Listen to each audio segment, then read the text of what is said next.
Bueno, el día de ayer, lamentablemente, también aquí cerca de este lugar donde nos encontramos, ocurrió un siniestro y don Ricardo Herrera, que nos acompaña el día de hoy, nos ha acompañado el día de ayer también su empresa como expositor, ha sido uno de los pioneros de la producción de energía, en este caso biocombustibles, en esta región. Tenía una de las plantas, quizá la más grande, en producción de biocombustibles, biodiesel, en Costa Rica. Pues ayer la perdió en un siniestro, obviamente una situación no prevista, pero valga nuestro agradecimiento, don Ricardo, nuestro reconocimiento a su esfuerzo pionero, y estamos seguros de que eso es una simple caída y que se va a levantar con mucha más fuerza. Les rogaríamos un aplauso para don Ricardo.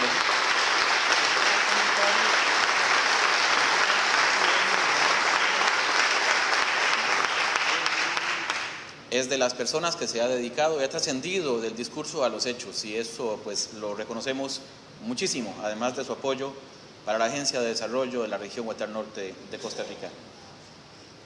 Como conferencia de cierre de este Congreso y Feria de la Energía, nos honra muchísimo presentarles a un invitado que no requiere presentación. Él es ingeniero industrial por la Academia West Point, es máster en Administración Pública por la Escuela de Gobierno John F. Kennedy de la Universidad de Harvard, es exministro de Comercio Exterior, exministro de Agricultura.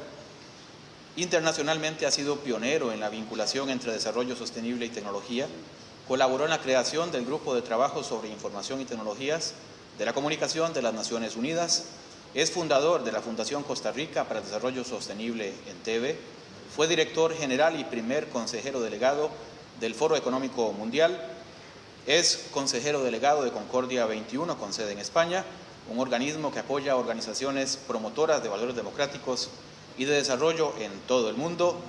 Fue presidente de nuestro país entre 1994 y 1998 con el tema Tendencia Mundial Energética y Oportunidades que ofrece la región Huetar Norte de Costa Rica. Damas y caballeros, un honor presentarles a don José María Figueres Olsen.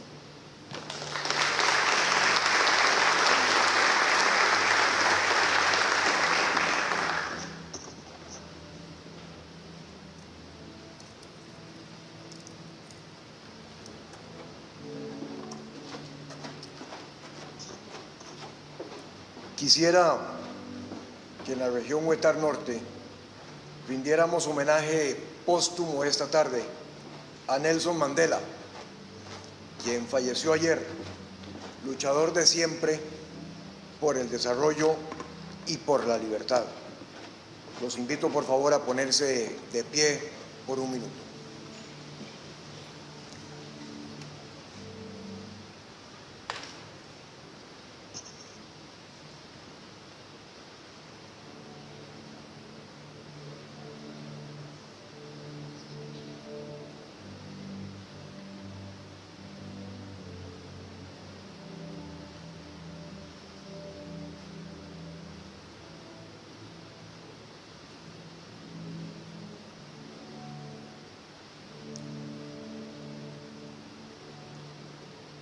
Muchas gracias.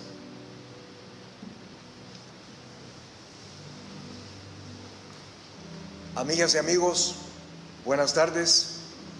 Muchísimas gracias por su tiempo aquí con nosotros y muchísimas gracias a quienes han intervenido esta mañana con sus ponencias y por supuesto que también por sus preguntas.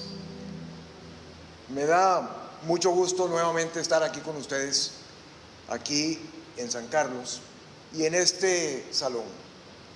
Hace unos 2 meses, un poquito más, estuve también por acá en el lanzamiento de la primera estrella de Vía Costarricense Proyecto País, y la verdad es que este salón, con sus maderas, con su arquitectura moderna, con su acondicionamiento, no tiene nada que envidiarle a los mejores salones de actividades en Noruega, que ya fue tema de conversación, o en Dinamarca, de donde vienen mis ancestros, o en Suecia.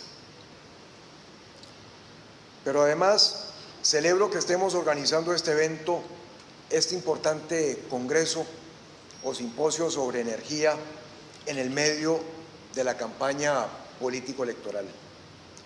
Estos son los temas de los cuales deberíamos de estar hablando en una campaña política electoral.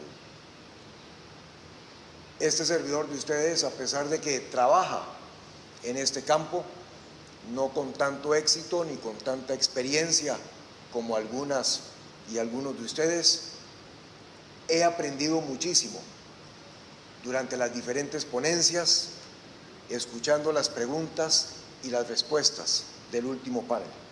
Y por todo eso, entonces, les estoy doblemente agradecido. Por supuesto que para una cosa tan linda como esta, tan especial, que llena de entusiasmo y de ilusión,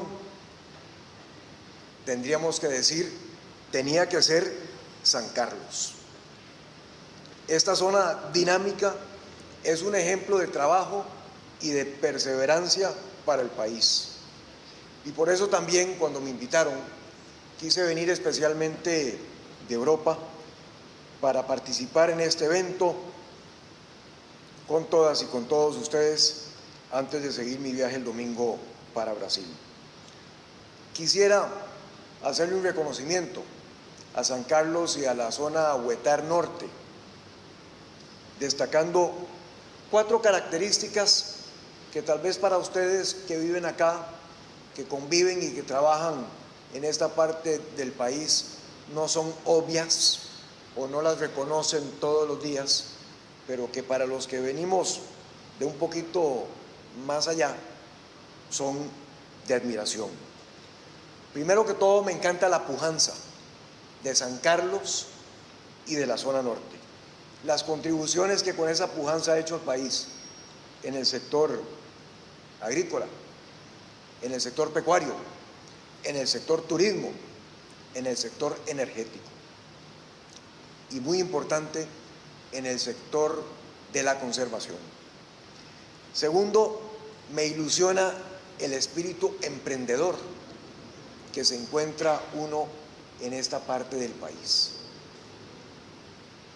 Aquí, en este salón, hay muchas y muchos emprendedores de la zona norte y de San Carlos, pero yo quería hoy también reconocer a Ricardo.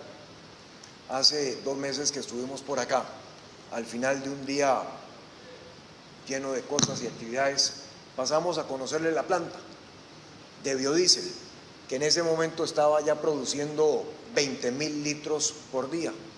Probablemente, o mejor dicho, sin lugar a duda, la planta más grande productora de biodiesel en este país. Y me llenaba de admiración ver cómo a través de los años de investigación y de trabajo, Ricardo y quienes los han acompañado en esa linda aventura han logrado establecer un conjunto de tecnologías que no tienen nada que envidiarle a ninguna otra parte del mundo y que estaban sacando un producto comercial de lo que hasta en ese momento era un desecho y que además le estaba ahorrando al país divisas y al mundo emisiones de carbono. Anoche, por supuesto, cuando llegué al país y me di cuenta de lo que había sucedido, llamé a Ricardo, hablé con él y me encontré al Ricardo más emprendedor del mundo. Un Ricardo que me estaba diciendo, mire, presidente, el sábado íbamos a tener una fiesta con los colaboradores para celebrar el fin de año, siempre la vamos a tener el sábado para celebrar el reinicio de esta planta. Y la nueva planta no va a ser de 20.000 litros por día, sino que va a ser de 40.000 litros por día.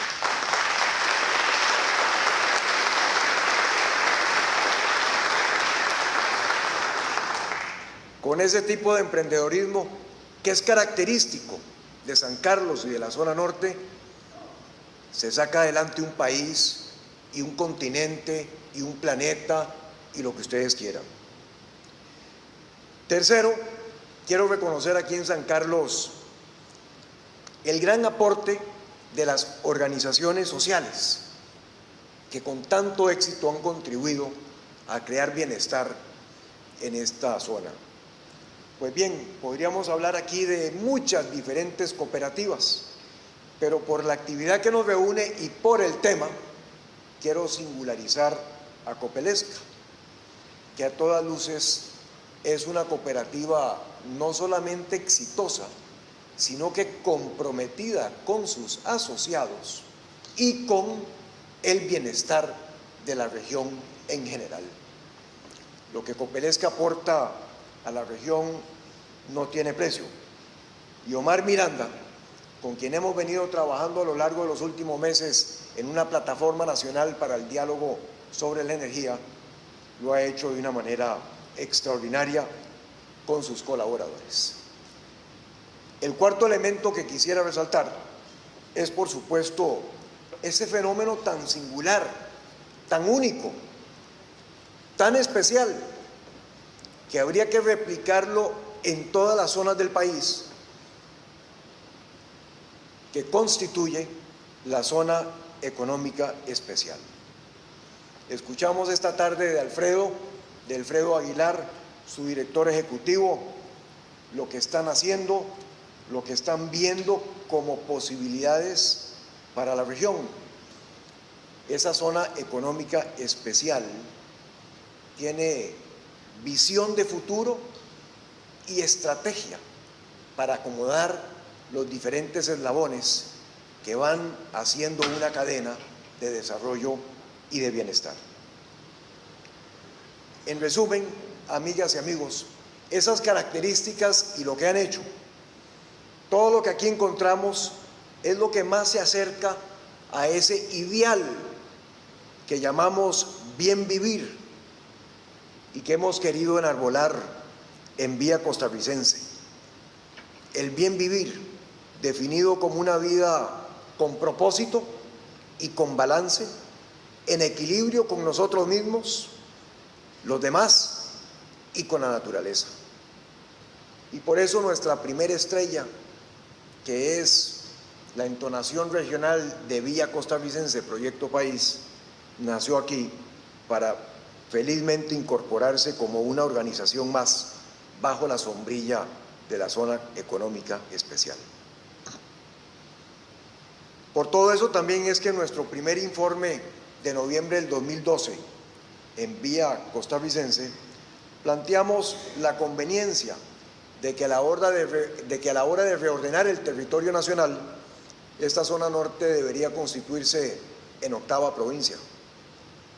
Y no es que una provincia nueva lo arregle todo, ni que sea una solución mágica, pero conlleva con eso una cierta condición especial y un peso político más importante en representación, por ejemplo, en la Asamblea Legislativa, pero también en otras instancias de gobierno. En el segundo informe, por supuesto, abordamos la situación que nos reúne aquí hoy, el futuro de nuestro sector energético, con algunas recomendaciones prácticas, efectivas y realizables. Quiero entonces, amigas y amigos, entrar a la presentación que hoy me lleva a hablar sobre el panorama global de energía.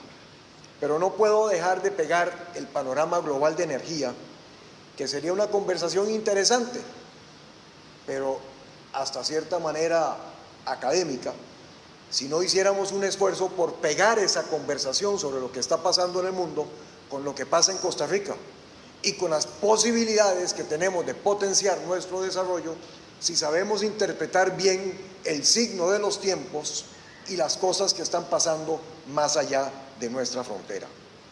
Y por eso entonces he dividido esta presentación en 3 partes. Primero, Costa Rica, porque quiero compartir algunas reflexiones sobre nuestro país y lo que podemos hacer, para lo cual ocupamos mucha energía a precios competitivos. Eso nos llevaría a una segunda parte de la presentación que tiene que ver con lo que está sucediendo en el mundo, para hablar no solamente de lo energético, la agenda global energética, sino de su incidencia sobre la economía global, y cerrar el círculo dando vuelta otra vez para llegar a Costa Rica, habiendo pasado por lo que pasa en el mundo, para ver cuáles son las cosas que podemos hacer aquí y cómo le sacamos provecho a la coyuntura global. Pienso en ese sentido que Costa Rica tiene muchas prioridades, pero una principal es que nos montemos sobre una agenda de crecimiento y empleo con sostenibilidad ambiental. y quiero volver a eso un poco hacia el final de mi presentación. Empiezo entonces con algunas consideraciones sobre la Costa Rica de hoy.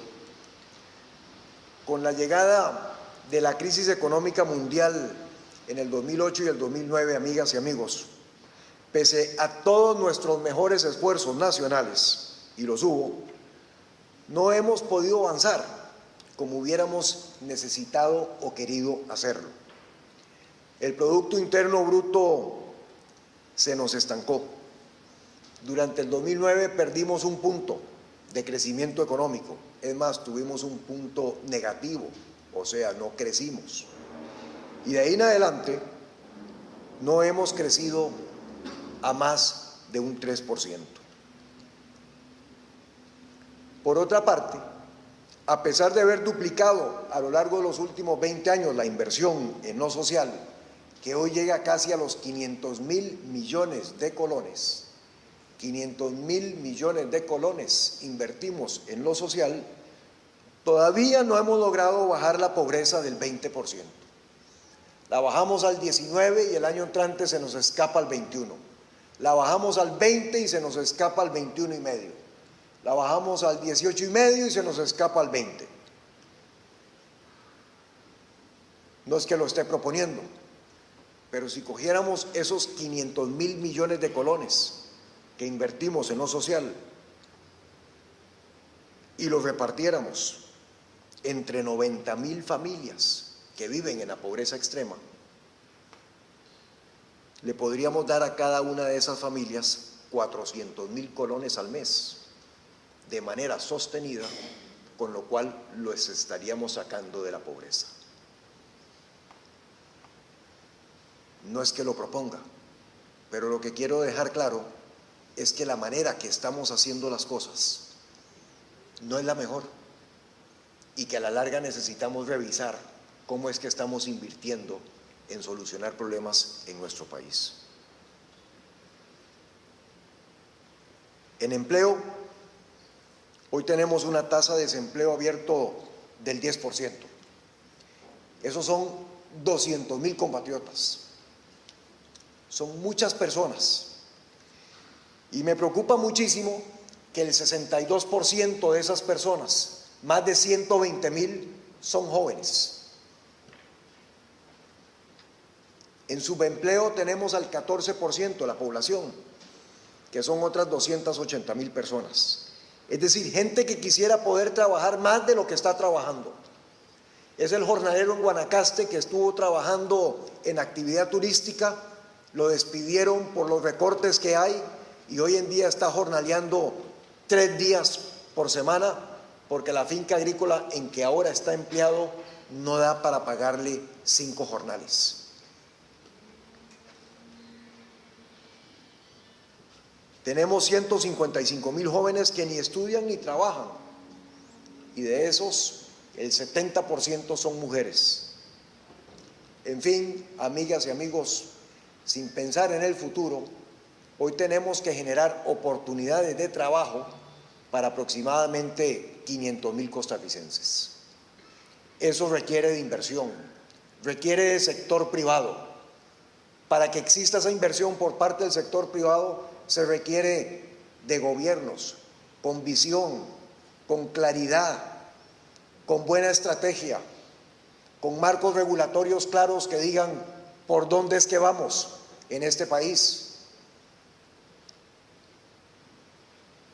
Y para eso se requiere que no lo dejemos todos en manos de los gobiernos, porque estas cosas son demasiado importantes para que las confiemos solamente a los que están de turno. La conclusión a la que quiero llegar, amigas y amigos, es que un crecimiento del 4 o del 5% anual en términos económicos, al que no hemos llegado en los últimos años, no alcanza para el bien vivir al que aspiramos y al que podemos llegar en este país. Con ese crecimiento no vamos a ningún lado. Con ese crecimiento repartimos pobreza y falta de oportunidades. Con ese crecimiento repartimos desencanto y decepción en el sistema político democrático. Hay que poner los bueyes adelante de la carreta. Hay que aspirar a mucho más.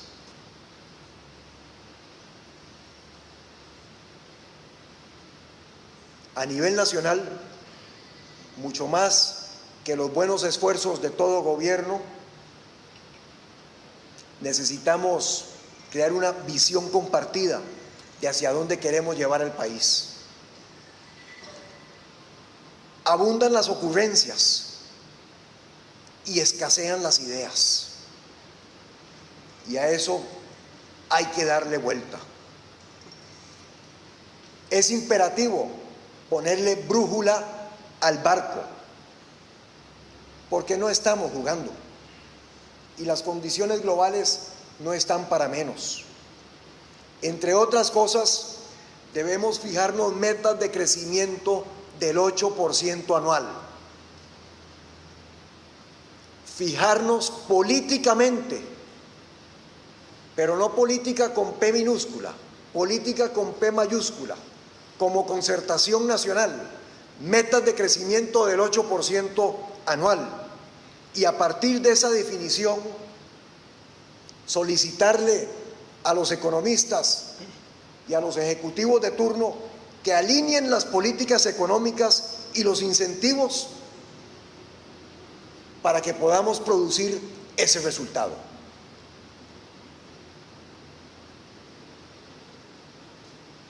Si queremos crecer más y mejor, es decir, si ambicionamos un crecimiento que no sea cualquiera, sino más bien que sea un crecimiento sostenible y ambientalmente responsable, conviene entonces que pasemos revista también a la economía global para encontrar las oportunidades que podemos aprovechar, porque estamos conectados a ella.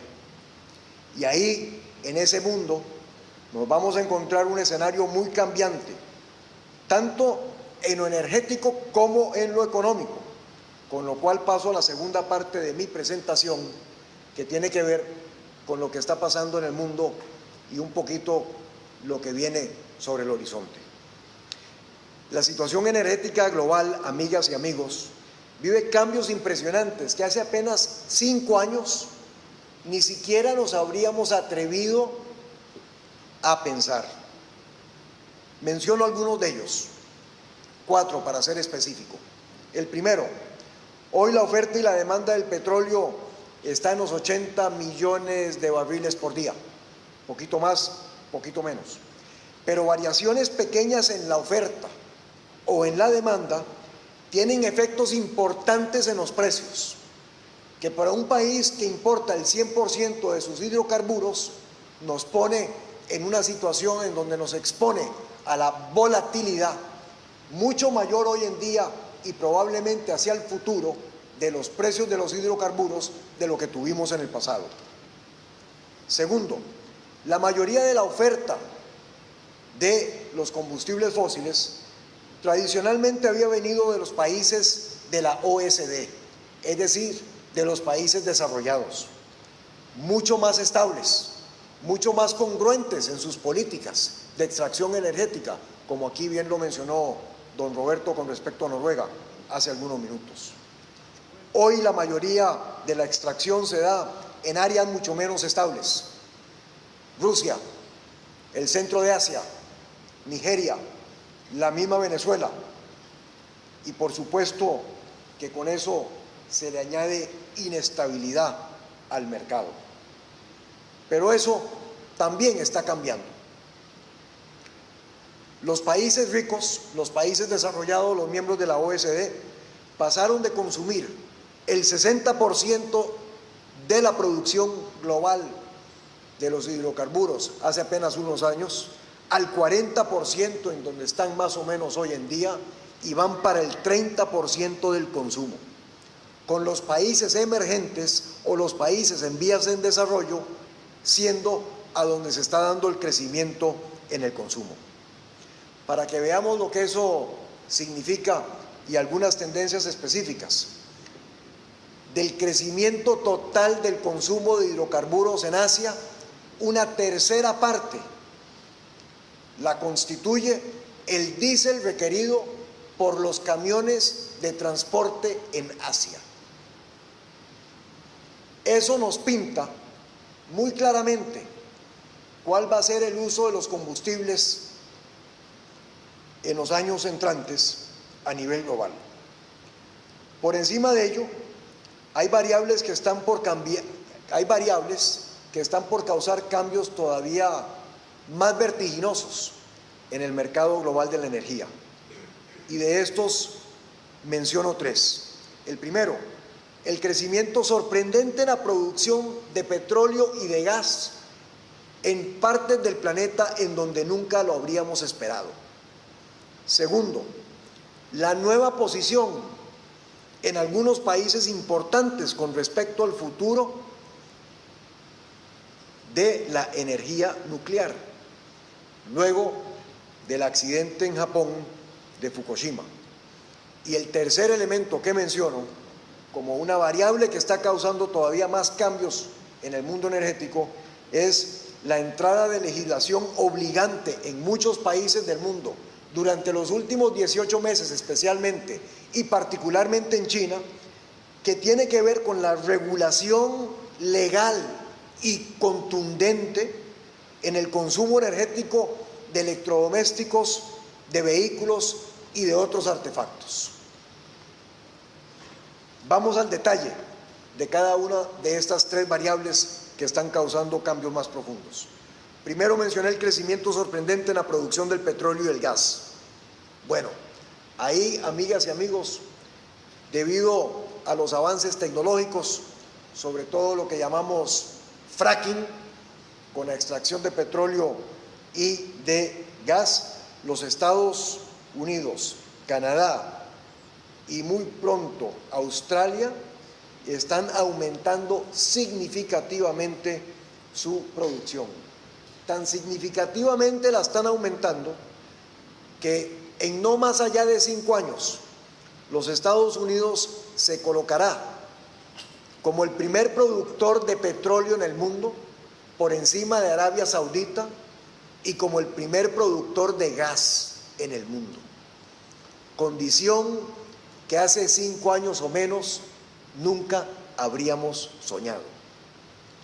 Sin embargo, amigas y amigos, mientras que los Estados Unidos necesita precios de mercado de por lo menos $80 por barril de petróleo para poder extraer esas cantidades de manera razonable, el costo de extracción por petróleo, por barril de petróleo en Arabia Saudita sigue estando en $5 por barril. De manera que para el resto del mundo, Medio Oriente seguirá siendo una fuente importante de suministro energético.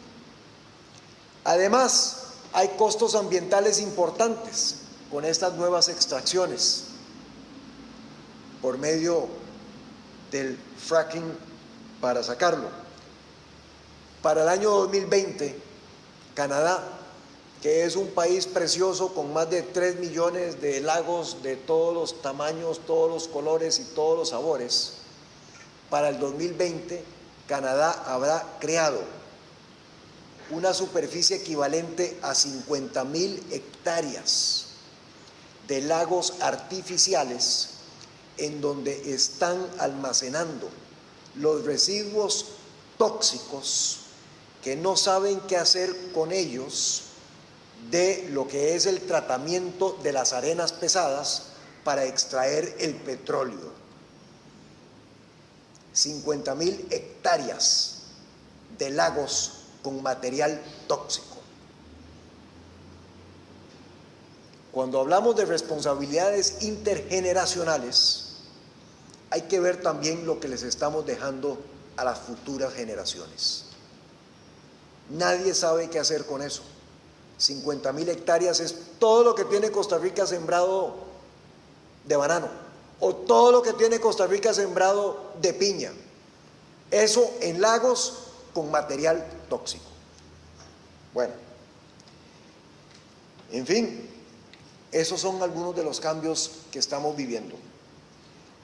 Voy al segundo factor que está causando más cambios, que es la nueva posición en algunos países importantes con respecto al futuro de la energía nuclear, luego del accidente que todos recordamos de una planta nuclear en Fukushima, Japón. Luego de ese incidente, países han tomado la decisión de cambiar su política con respecto al futuro de la energía nuclear. Entonces, Japón, por ejemplo, apagó todos sus reactores nucleares. Y Japón hoy en día tiene ya 42 meses en que sigue incrementando su déficit comercial por la importación de gas, que va en aumento porque necesitan sustituir lo que generaban con nuclear. Alemania ha tomado la decisión de salirse de nuclear, pero todavía no tiene una fórmula para ver cómo lo sustituye. Y Francia, a donde el componente nuclear de la matriz energética es el 75% de la oferta, hoy en día está en un debate intenso con respecto a si mantiene la oferta nuclear o si la elimina en una progresión a corto plazo. Todo eso tiene consecuencias importantes para la economía global. Un cambio a favor de cero nuclear en países como Japón, Alemania y Francia tienen una incidencia sobre los precios de todos los otros combustibles en los mercados. Y para Costa Rica, que somos, como sabemos, y ya dije, importador de hidrocarburos, eso es una presión adicional sobre el mercado que hace apenas 2 años nadie ni siquiera hubiera sospechado.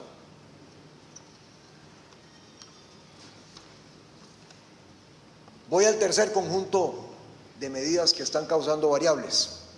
¿Cuál es la entrada de legislación obligante en muchos países del mundo, empezando por China, con disposiciones que regulan el consumo energético de los electrodomésticos, de los vehículos y de muchos otros artefactos?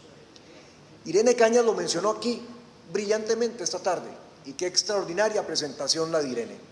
Me encantaría tener a Irene como responsable de un programa de administración de la demanda energética nacional encargada de ahorrarnos por lo menos un 15% del ahorro energético. Me encantaría. Cuando Irene menciona que tenemos una ley que lo regula, pero que tiene 18 años de no haberse modernizado, yo lo que me pregunto, amigas y amigos, es, perdón por el buen francés, ¿qué diablos hemos estado haciendo durante los últimos 18 años? ¿Cómo es que una cosa tan importante para el país duerme el sueño de los justos y no se revisa para incorporar las tecnologías más modernas y los adelantos que encontramos en los otros países?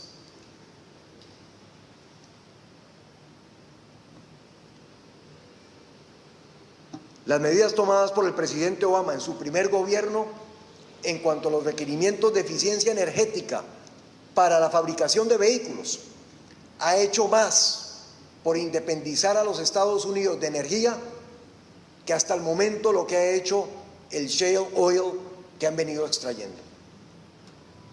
Lo que está haciendo China con electrodomésticos, aires acondicionados y refrigeradores les ahorra cada 3 años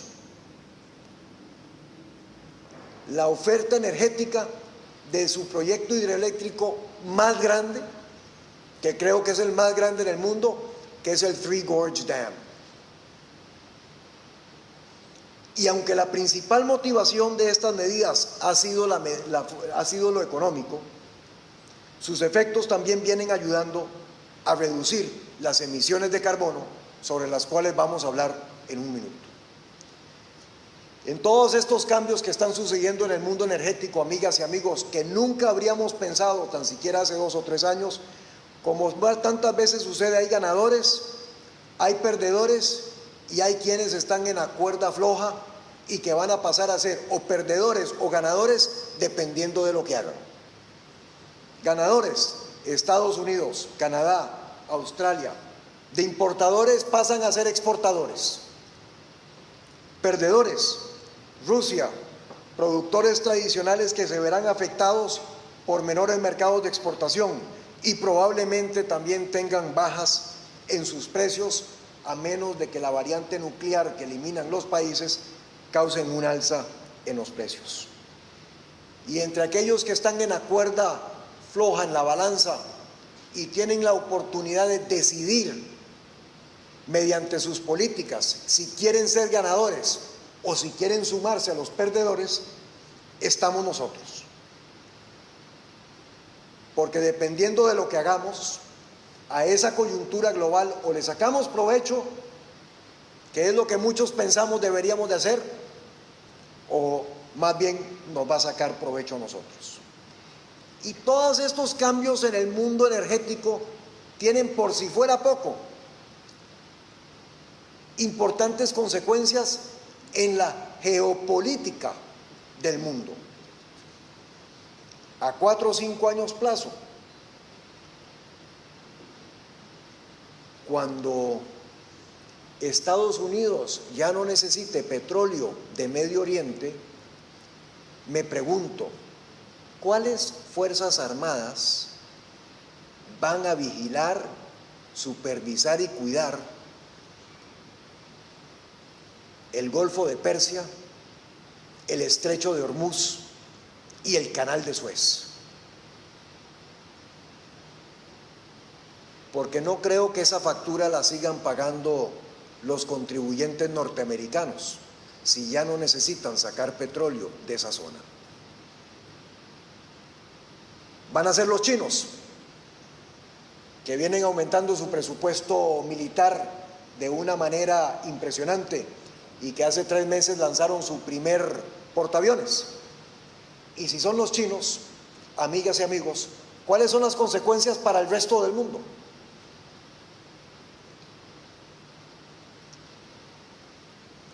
Adicionalmente, todo esto tiene consecuencias sobre la economía global. La economía global crecerá este año menos del 2%, y para el 2013 las cifras del Banco Mundial y del Fondo Monetario Internacional nos hablan de un crecimiento del 3%. Bueno, en ese escenario Europa no crece del todo, Estados Unidos apenas crece y Asia, con un crecimiento menor que el normal, es la que saca el promedio adelante. Algunos economistas, Larry Summers, otros, mencionan ahora con toda claridad lo que se venía a venir. La recuperación de la economía global va a ser lenta y va a ser muy difícil. Eso es otra clara señal para nosotros en términos de por dónde debemos enrumbar el barco de las aspiraciones nacionales y ver cuáles son las medidas que tomamos para sacarle provecho a la coyuntura. Como si todo eso fuera sencillo, lo cual no lo es, móntele encima la cuestión climática. Las matemáticas no mienten. El verano pasado, verano en el hemisferio norte, llegamos a 400 partes por millón de carbono en la atmósfera. Esas 400 partes por millón de carbono en la atmósfera, lo que hacen, como todas y todos sabemos, es crear como una gran neblina que deja que pasen los rayos del sol hacia la Tierra, pero que cuando rebotan muchos de ellos no los deja salir y por lo tanto se empieza a recalentar el planeta. Y como las matemáticas no mienten, sobre 400 partes por millón de carbono que ya llevamos, estamos acumulando otras 3 o 4 partes por año. De aquí al final del siglo son 90 años. Por 3, 270. Más 400 partes que ya llevamos, 670. Ese es un mundo con cambios de temperatura de más o menos 5 grados centígrados con respecto a lo que tenemos hoy. La última vez que tuvimos más 5 grados centígrados fue hace como 3 millones de años y los cocodrilos nadaban en el Polo Norte. Y la última vez que tuvimos menos 5 fue hace apenas 10.000 años, a la salida de la época glaciar. Claramente ninguno de esos horizontes es lo que estamos pensando cuando hablamos de pasarnos al bien vivir. Con todo esto, amigas y amigos, lo que quiero decir es que el mundo está suficientemente complicado para que nosotros aquí pretendamos que alguien va a venir a hacer por nosotros lo que nosotros mismos no queremos hacer. Eso no solamente lo digo con respecto a las responsabilidades nacionales, eso lo digo también con respecto a la situación que enfrentamos con nuestros vecinos. Dependemos de nosotros mismos, amigas y amigos. En el mundo de hoy, suficientemente complicado, nadie va a venir a sacarnos las castañas del fuego.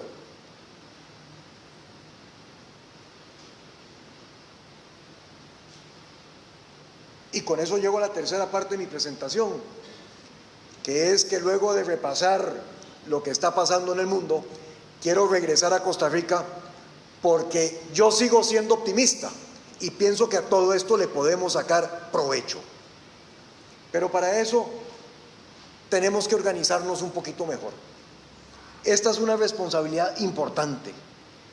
Hay que dejar de improvisar.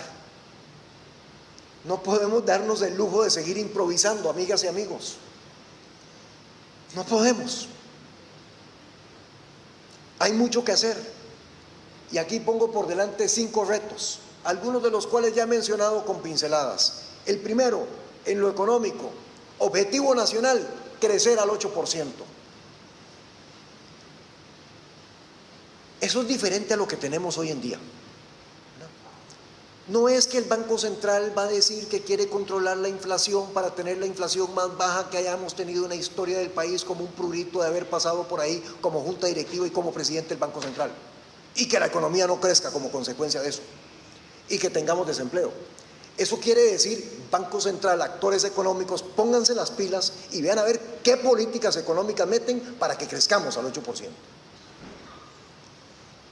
Eso quiere decir que no es que el Banco Nacional viene a la zona norte y recoge todos los activos que se han metido y todas las inversiones de medio mundo en el sector turismo para rematarlas, para que se desvaloricen y para que perdamos eso entre todas y todos los costarricenses.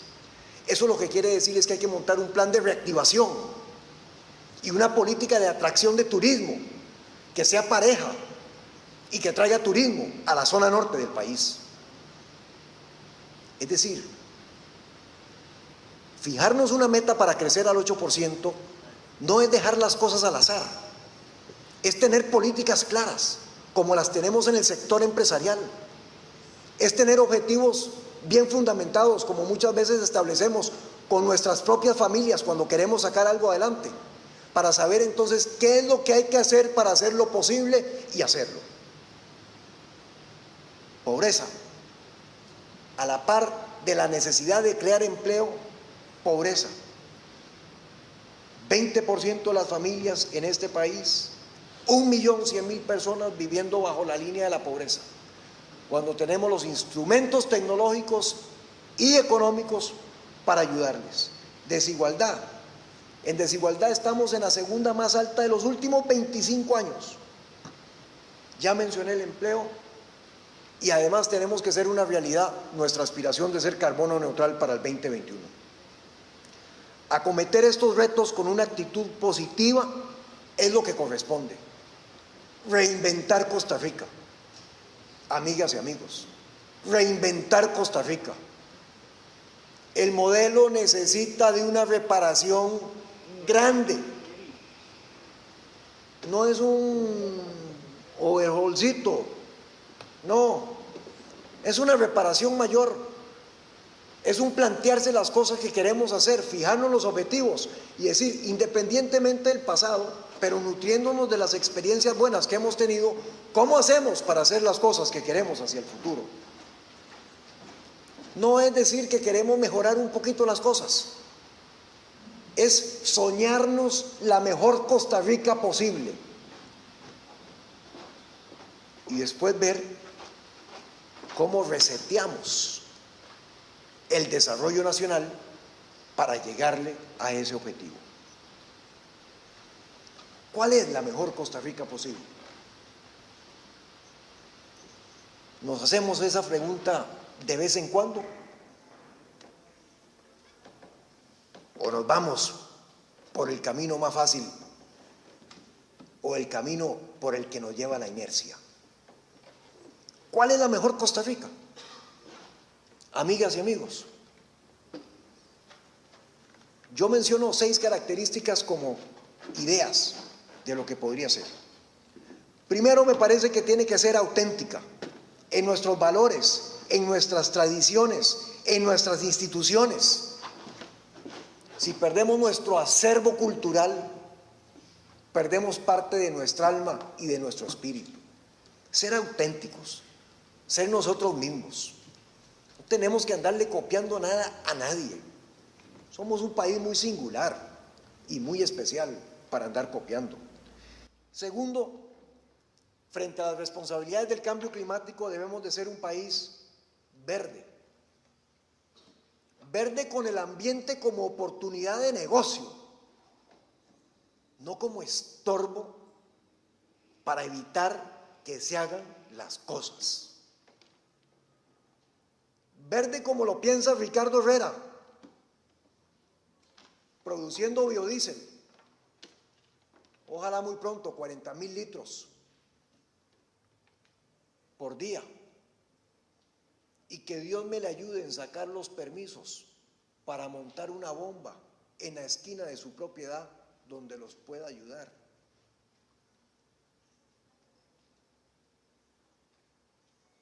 Verde con eficiencia energética y distribución descentralizada y transmisión inteligente. Tiene que ser, en tercer lugar, una Costa Rica solidaria.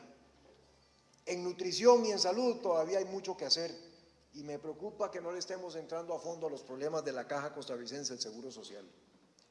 En educación hay que redefinir el alfabetismo. Y este es un país que ya debería de decidirse en serio a que fuéramos un país completamente bilingües a la vuelta de 8 años. No hacerlo, amigas y amigos, es condenar a las nuevas generaciones a que sean obsoletos y obsoletas en el mundo en que vivimos. Además de solidario, un país conectado es con el que sueño. Conectado no solamente en términos de banda ancha. Japón ya tiene un 70% de sus hogares conectados a banda ancha. Aquí la cooperativa nos podría meter mucho el hombro. Pero conectado también en términos de infraestructura. Y celebro que Alfredo Peralta esté al frente de la comisión para ver si podemos establecer un aeropuerto en la zona norte, que es uno de los lindos proyectos de la zona económica especial. Debería ser una Costa Rica inteligente, no solamente en términos normales cuando hablamos de la inteligencia, sino vinculaciones de valor agregado y encadenamientos productivos. He estudiado mucho el modelo de educación vocacional que tiene Singapur.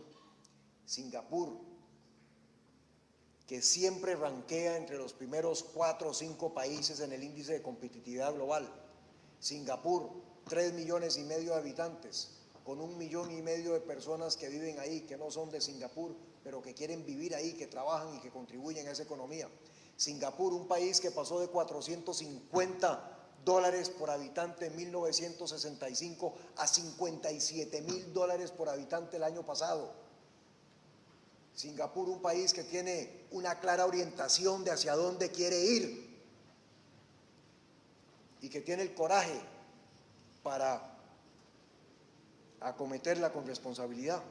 Y por último, también sueño con que sea un país mucho más competitivo. Esa es la mejor Costa Rica que podríamos tener, con esas características y algunas otras que estoy seguro aquí ustedes les podrían agregar. Pues bien, Todo esto, amigas y amigos, se puede apuntalar muchísimo desde el sector energético nacional. Desde el sector de la energía, sobre el cual hemos estado hablando, podemos meterle un gran impulso o le podemos meter un gran freno a las cosas que queremos hacer en el país. Y de lo que se trata es de meterle el impulso.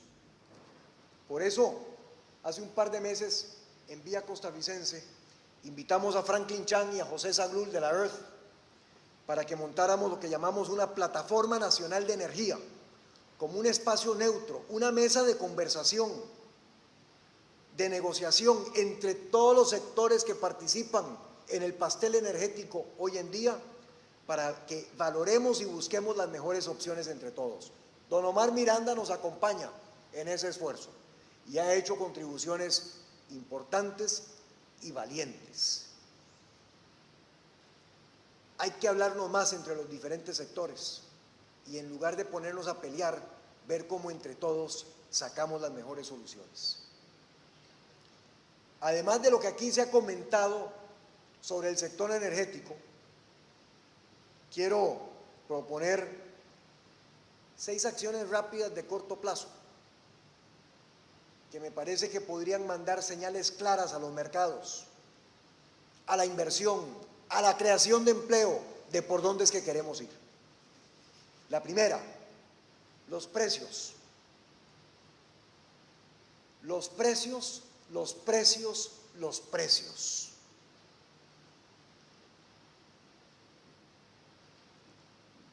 La familia costarricense se queja con razón del incremento de las tarifas y el sector industrial por igual. Salvador López habló de eso esta mañana. Manrique Rojas también lo mencionó. Evelio de Ticofrut fue elocuente con las filminas, con los datos que nos enseñó. Con los precios que tenemos actuales, amigas y amigos, no vamos a ninguna parte. Con los precios energéticos actuales no vamos a ninguna parte. No vamos a crecer, no vamos a generar más empleos y no vamos a lograr las metas que queremos lograr. Nosotros mismos, en muchos casos, nos hemos tendido una trampa en la que todo pareciera conspirar hacia el alza de los precios. Es decir, nosotros mismos nos fuimos enredando en los mecates. Impresionante la filmina de Salvador sobre 12 factores que afectan los precios del consumo energético, porque ahí en esos 12 factores se pueden hacer muchas cosas.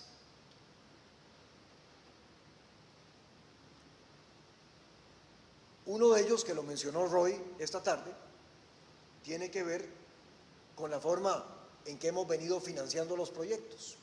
Como le pusimos limitaciones al gasto público para querer frenar al ICE, porque eso es lo que nos decían los economistas que había que hacer, demasiado caso le hemos hecho a los economistas en este país. Como le pusimos limitaciones al gasto público para frenar al ICE, tuvieron que inventarse la figura del fideicomiso para inventar los proyectos. Y claro, ya lo mencionó Roy, los fideicomisos son a 15 años o a 20 años plazo. Cuando usted va a financiar su casa, que es un activo que le va a durar 50 años, y le dan un financiamiento a 20 años, lo dejan hasta aquí, durante los 20 años que está pagando. Hace falta renegociar la deuda del ICE, pasarla a 40 o a 50 años. Pero para eso ni siquiera hay que salir de Costa Rica, amigas y amigos, porque también lo dijo Roy, los fondos de pensiones costarricenses que hoy se invierten en bonos de la deuda pública que no nos contribuyen nada a nuestras pensiones futuras, tienen más de 11.000 millones de dólares. ¿Y qué mejor inversión de largo plazo para un fondo de pensiones costarricense que invertir en proyectos de energía a 40 años plazo, a tasas de interés de crecimiento real? no hay mejor inversión. Los precios, y ahí tenemos algunas soluciones. Segundo, la administración de la demanda. Irene lo dijo muy claro, los esfuerzos que ella está haciendo. Fácilmente en este país, con solo que nos metamos a hacer un esfuerzo relativamente importante, nos ahorramos un 15% de lo que hoy estamos consumiendo. Roy habló del 14%, pero bueno, por ahí andamos. Si hacemos un poquito de esfuerzo le llegamos al 20% sin ningún problema. Y claro, con 1500 megas de capacidad instalada, el 15%, si Pitágoras no miente y las matemáticas no lo hacen lo mismo, pues eso es el equivalente de un ahorro de 285 megavatios. Don Salvador aquí esta mañana nos presentaba el cuadro de lo que vamos a crecer en renovables de 2013 al 2016. Me parece que eran 360 megavatios. Pero ese mismo crecimiento, a mucho menor costo y muchísimo más rápido, lo podríamos tener con solo meternos en un programa de ahorro energético, en donde el ahorro paga la inversión. Tenemos las instituciones para hacerlo, los intermediarios financieros para hacerlo, los fondos para hacerlo, la tecnología existe, pero lo que hace falta es hacerlo. Eso se está cayendo. Proyectos geotérmicos. El ICE tiene 230 megavatios fuera de los parques nacionales. Interesantísimo, importantísimo, porque como todos sabemos eso va a cubrir la base de la demanda. Es decir, no es energía intermitente como lo son las otras renovables. Yo me considero un ambientalista de primera. Para mí pocas cosas hay más importantes que el ambiente. No soy ambientalista de algunos que habrán en instituciones como el SETENA, que duran 25 años para sacar un permiso para hacer una construcción. Eso no es ser ambientalista. Eso es pasearse en el desarrollo nacional.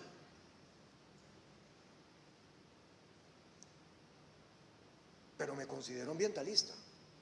Y como ambientalista que me considero, me parece que sería lindo para el país que explotáramos el potencial geotérmico que tiene Costa Rica dentro de los parques nacionales también, y que le pagáramos un canon a los parques nacionales para darles un presupuesto con el cual pueden mejorar los parques y agrandarlos por otras partes y comprar otras tierras, pero tener la riqueza metida ahí y no sacarla y estar consumiendo petróleo importado, que es lo que estamos haciendo, es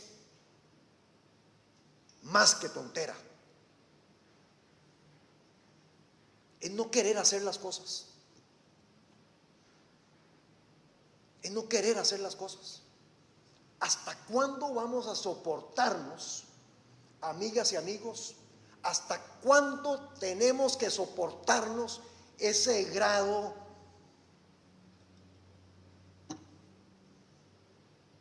de qué? De todo. ¿Hasta cuándo? ¿Hasta cuándo aguanta la paciencia? ¿Será que llevo demasiados años trabajando afuera, a un ritmo diferente? Pero esas cosas me enervan, ¿verdad? Me hierven la sangre, me suben el Figueres, me hacen pensar en todo. No, amigas y amigos, hay que ponerse serios. Y aquí, teniendo esos potenciales, hay que sacarles el provecho. Cuarta medida rápida: generación distribuida. Una planta en cada techo. Una planta en cada techo. Así, sencillo, tranquilo. Una planta en cada techo. Irene ahí nos habló del techo que están montando en la Cancillería. Ojalá que ese techo, además de proveer energía, encienda 1000 bombillos mentales, que es lo que habría que encender para ver si entendemos que eso tiene todo el sentido. Le quita el peso a la inversión al ICE, aprovecha la red de distribución que tenemos, mejora la calidad de la energía, va contra el pico del mediodía, va a favor de la economía familiar, tremendo producto para invertir los fondos de pensiones.